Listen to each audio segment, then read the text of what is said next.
বন্ধুরা নমস্কার। আজকে দেখবো যে আমরা প্রেশার কুকারে কত সহজে সিমাই করতে পারি। তো জাস্ট একটু ড্রাই রোস্ট করে নিচ্ছি প্রেশার কুকারে, একদম কম আছে। এরপরে এটাকে এর মধ্যে একটু ঘি দিয়ে দেবো, ঘি দিয়ে একটু ভেজে নেব।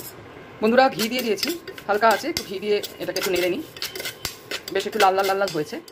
এরপরে গ্যাস বা ইন্ডাকশন যেটাই হোক, আমি ইন্ডাকশনে করছি, এটাকে বন্ধ করে দেবো। করে একটু ঠান্ডা করে দুধটা দেবো, আর একদমই গরমের মধ্যে দুধ দিলে না দুধটা কেটে যাওয়ার সম্ভাবনা থাকে, সেটা করবেন না।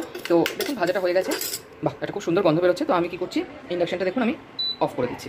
অফ করে এটাকে একটু ঠান্ডা করে নেবো। ঠান্ডা করে আমি এখানে যা সিমাই আছে তাতে 1 লিটার দুধ লাগবে, আমি প্রথমে 500 দেবো।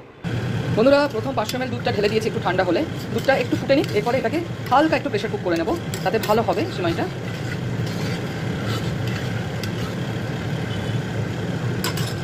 দুধটা যখন ফুটছে এই সময় একটু হালকা নুনের কুচি দিয়ে দেবো। একটু নুনের কুচিতে, যে কোনো পায়েস টায়েসে মিষ্টান্নতে একটু নুনের কুচি দিলে সেটা ভালো হয় সবসময়। ঠিক আছে, দুধটা ফুটুক, পরে 500 ml পরে মেশাবো।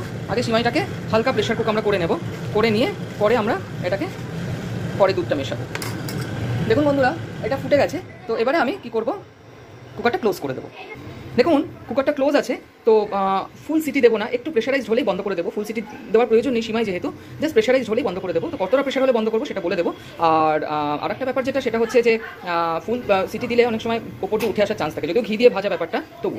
তো দেখুন বন্ধুরা প্রেশার কুকার যথেষ্ট প্রেশারাইজ, এই এতটা প্রেশার এসছে, বুঝতেই পারছেন অনেকটা প্রেশার। এরকম প্রেশারই আমরা বন্ধ করে ফুল প্রেশারটা রেখে দেবো। ফুল প্রেশারটা যেতে কিন্তু 7-10 মিনিট টাইম লাগবে। ঠিক আছে, এবার আমরা ইন্ডাকশনে যেহেতু হচ্ছে, প্রেশার কুকারে 1000-এর বেশি দেওয়ার দরকার হয় না, এটা ট্রাইপ্লে প্রেশার কুকার। ঠিক আছে, তো চলুন দেখুন কতটা প্রেশার হয়েছে। এবারে এটাকে আমরা বন্ধ করে দিচ্ছি। ঠিক আছে, এবার এইভাবে থাকুক এটা।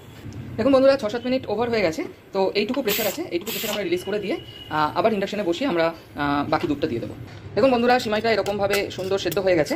এরপরে বাকি 500 ml দুধ আমরা এর মধ্যে মিশিয়ে ইন্ডাকশনটা স্টার্ট করে দেবো। আবার বন্ধুরা আবার এটাকে চাপিয়ে দিলাম, এবং 1000 ইজ এনাফ, এর বেশি আপনি করবেন না, দরকার নেই। ট্রাইপ্লাই স্টিলের প্রেশার কুকার এটা, তো বেশি ওয়াটেজের দরকার হয় না, অল্পতেই তাড়াতাড়ি গরম হয়ে যায়। মানে আপনি ভাবছেন যে এটাকে 1400 বা 2000 করলে তাড়াতাড়ি হবে, ব্যাপারটা কিন্তু তা নয়, সেমই লাগবে। এখানে 1000ই থাকা ভালো। যদিও ট্রাইপ্লাইতে তলা ধরবে না, তবুও দুধ সিমাই তলা ধরে যাওয়ার সম্ভাবনা থাকে, ট্রাইপ্লাইতে ধরার সম্ভাবনাই নেই। এটা নীলন কোম্পানির ট্রাইপ্লাই প্রেশার কুকার। এছাড়া আরেকটা আছে হকিংসের ট্রাইপ্লাই। তো এখন ট্রাইপ্লাই যেহেতু ট্রেন্ড, ট্রাইপ্লাইতেই আমাদের বেশিরভাগ রান্নাবান্না করা হয়। স্টিল ইজ হেলদি, আর ট্রাইপ্লাই হচ্ছে একদম মানে লেটেস্ট মডেল যে কোনো বাসনের। তো এটা স্টিল হলো, এটা 3টে শিট দিয়ে তৈরি, বাইরে স্টিল, মিডিয়াম অ্যালুমিনিয়াম আর ভেতরে স্টিল। তার জন্য অ্যালুমিনিয়ামটা থাকার জন্য হিট ডিস্ট্রিবিউশনটা প্রপার হয়, তার জন্য কোনো রকম কোনো হটস্পট বা পোড়া লাগার ছ্যাঁকা লাগার কোনো চান্সেস নেই। তো এবার এটা ফুটুক, তারপরে চিনি একটুখানি এলাচ আমরা দিয়ে দেবো। দেখুন বন্ধুরা এটা ফুটে গেছে। আর সিমাই তো আমি আগে প্রেশার কুক করে সেদ্ধ করেই নিয়েছি। আপনাদের একটা অনেকেরই ধারণা যে প্রেশার কুক করলেই বোধহয় সব গলে টলে যাবে, অ্যাকচুয়ালি ট্রিক্সটাই মেইন। তো সিমাইটা সেদ্ধ হওয়ার জন্য যে টাইমটা আমাকে দিতে হতো মিনিট 15-20, সেইটা আমাকে দিতে হলো না এবার। আর ওই হাই আছে না, মানে হাই টেম্পারেচারে দুধটাও খুব সুন্দর একটা ঘন কনসিস্টেন্সি নেয়। তো এটা একটু ফুটুক, এবারে এটাকেও আমি লক করে দেবো, হালকা একটুখানি প্রেশার দেবো, কারণ ওই হাই টেম্পারেচারে না দুধের কনসিস্টেন্সিটা খুব সুন্দর হয়। হ্যাঁ, আর কিন্তু সিমাই এতে গলবে না। এবং তারপরে আমি নামিয়ে তারপরে চিনিটা দেবো। ঠিক আছে, তো এই দেখুন ফুটে গেছে। এবারে আমি আবার প্রেশার কুকারটাকে ক্লোজ করে দেবো। বন্ধুরা প্রেশার কুকারটাকে ক্লোজ করে দিয়েছি, আর একটু হালকা প্রেশার হলেই বন্ধ করে দেবো। আগের মতো অত প্রেশারেরও দরকার নেই, তবে একটু প্রেশার আমরা আনবো, তাতে কী হবে দুধটা ভেতরে ফুটে না একটা সুন্দর গাঢ় কনসিস্টেন্সি হয়, বেশ একটা কনডেন্স একটা ব্যাপার হয়। তারপরে প্রেশারটা চলে গেলে নামিয়ে চিনি দেবো এবং একটুখানি এলাচি দেবো। দেখুন এনাফ প্রেশার ক্রিয়েটেড হয়েছে, আগের থেকে কম। তো এবার আমরা এটা বন্ধ করে দিচ্ছি, আর মিনিট 5 এইভাবে রাখবো, তারপর বাকি প্রেশারটা রিলিজ করে দেবো। বন্ধুরা এইটুকু প্রেশার আছে, এটা রিলিজ করে দিলাম। দিয়ে এবার দেখুন ওটা তো প্রেশার রিলিজ হবে। ইন দ্য মিন টাইম কাজু, কিশমিশ আর বড় এলাচের যে দানা অল্প কিছু সুন্দর গন্ধ হওয়ার জন্য ভালো করে ধুয়ে রেখেছি, এটা নামিয়ে চিনি দিয়ে এইগুলোকে দিয়ে দেবো।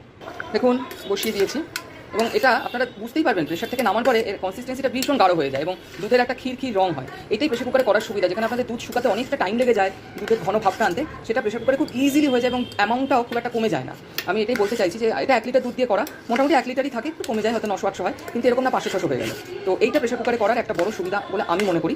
তো এটা আরেকটু শুকুক, আমি ইন দ্য মিন টাইম চিনিটাও দিয়ে দিই টেস্ট মতো। অনেকে অবশ্য ভাজার সময় একটা তেজপাতাও দিয়ে থাকেন, আমি আর সেটা দিইনি, যেহেতু এখানে বড় এলাচ পড়ছে তার জন্য আর তেজপাতা দিলাম না। ছোটো এলাচ পড়লে তেজপাতা দিতাম। ঠিক আছে, চিনি দিয়ে দিয়েছি, চিনিটা গুলতে যতক্ষণ টাইম লাগে আবার ফুটবে ততক্ষণ ওয়েট করি। বন্ধুরা চিনি টেস্ট করে নিয়েছি।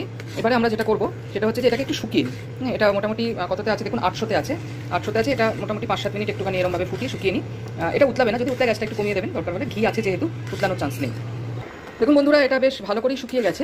এরপরে আমি যেটা করবো, এই যে কাজু কিশমিশ আর বড় এলাচ যেটা দানাটা আছে সেটাকে দিয়ে দেবো। তার আগে আমরা যেটা করবো, এটাকে 800 থেকে কমিয়ে 400 করে দিই, কারণ এটা যেহেতু শুকিয়ে যাচ্ছে এবার না ছিটছে অ্যাকচুয়ালি।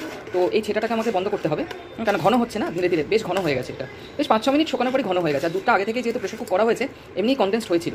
এইটা একটা প্রেশার কুকিং করলে দুধের এটা একটা খুব ভালো জিনিস হয়, এটা আপনারা একবার ট্রাই করে দেখতে পারেন। তো এবারে যেটা করবো, এইগুলোকে দিয়ে দিচ্ছি, জিনিসগুলোকে দিয়ে দিলাম, দিয়ে আরেকবার একটু নেড়ে নিলাম। ধোয়াটা উঠছে বলে ঝাপসা হয়ে যাচ্ছে। তো দেখুন কত সহজে, এটা বলতে আমার 20 থেকে 25 মিনিটও লাগেনি, 25 মিনিট তো লাগেইনি, খুব তাড়াতাড়ি হয়ে গেছে। ইন্ডাকশানে যেহেতু রান্না একটু তাড়াতাড়ি হয়, তো খুব তাড়াতাড়ি হয়ে গেল ব্যাপারটা। তো এবার আমি যেটা করবো, যে এটা তো ফুটছে, তো আমি যেটা করবো এবারে ইন্ডাকশানটাকে বন্ধ করে দিলাম, আর এবার এটাকে আমি ট্রান্সফার করে দেবো অন্য একটা বাটিতে। বন্ধুরা, আমরা অন্য পাত্রে সিমাইটা ঢেলে নিয়েছি, তো দেখুন কত সহজে, কত তাড়াতাড়ি একটা রান্না হয়ে গেল। তো নেক্সট কোনো একটি ভিডিও নিয়ে আবার হাজির হবো। আপনাদের যদি কোনো রকম কোনো প্রশ্ন থাকে অবশ্যই করবেন, আর এটা অবশ্যই ট্রাই করুন, খুব সহজে হয়ে যায়। ঠিক আছে, তাহলে আসি বন্ধুরা, নমস্কার, এবং আমার চ্যানেলটিকে প্লিজ সাবস্ক্রাইব করবেন। Thank you.